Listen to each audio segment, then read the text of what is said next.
శ్రీముఖి చెప్పింది మీరు already task చేసిరు, ఆ టాస్క్ చేసినాక కూడా మిమ్మల్ని సెలెక్ట్ చేయలే.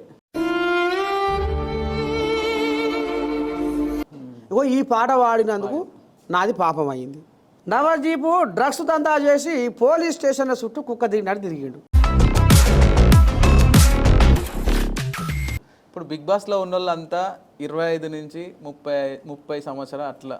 ఇప్పుడు టాస్క్ చేయమన్నారు, ఎగిరినా అందుకున్నా ఏలాడబడ్డా. అవును. నవదీప్ గారు ఈ పాట ద్వారా మిమ్మల్ని బిగ్ బాస్ హౌస్లో తీసుకోపోలేము అని రెడ్ ఇచ్చాను. నాకు ఈ కుండ నిండా నీళ్ళు ఉంటే తొలకాయి, సగం ఉంటే తొలుపుతాయి. ఆ అగ్ని పరీక్షలో జరిగిన అవమానంతో ఇప్పుడు ఇంతకుముందు ఒక గద్దర్, ఒక తీర్మార్ మల్లన్న, వాళ్ళని చూసి మీరు వేసుకురా లేకుంటే మీ గెటప్ ఎప్పటి నుంచి? తీర్మార్ మల్లన్న అనేట ఆయన ఒక మాటగాడే.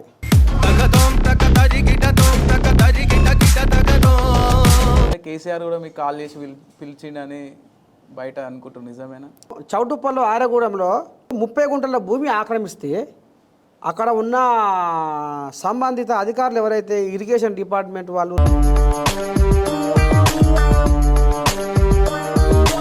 నవదీపు ఒక మాట అన్నాడు, ఎగేసుకుంటూ వస్తారమ్మా ఊరి నుంచి వెళ్ళి ఇక్కడికి అని అన్నాడు. గతంలో గంగామని తీసుకున్నారు కదా, ఆమె కూడా ఒక సామాన్యురాలే కదా.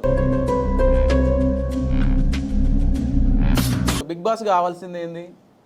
అన్ని విధాలుగా అన్ని రకాలుగా ఉన్న వాళ్ళని సెలెక్ట్ చేయాలి.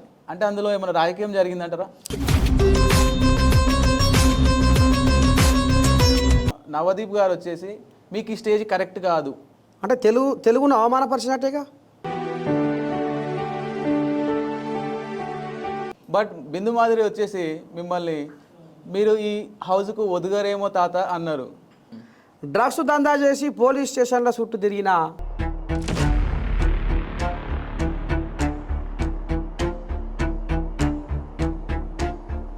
అక్కడ ఉండే వాళ్ళందరూ ఆల్మోస్ట్ ఇన్ఫ్లుయెన్సర్స్ ఉన్నారు. వాళ్ళకు పొచ్చిలు ఆవులు వేసుకొని, చినిగిపోయిన ప్యాంట్లు వేసుకొని,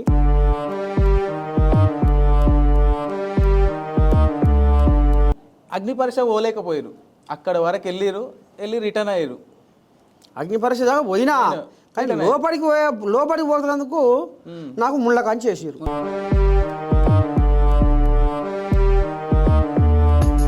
వాళ్ళకేమో నా దగ్గర ఆసన కొట్టి వాళ్ళ కంటికి నేను నజర కొట్టాలి. తెలంగాణోడు కదా, తెలంగాణ కట్టుబొట్టు సంస్కృతి సంప్రదాయం మనకు అవసరమా అన్నట్టుగా కూడా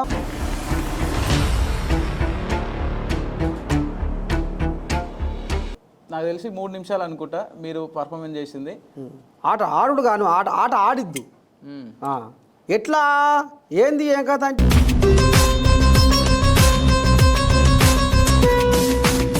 పేరుకైతే సామాన్యుల ఎంట్రీ అని, బిగ్ బాస్ ఎంట్రీ అని ట్యాగ్ చేసిరు.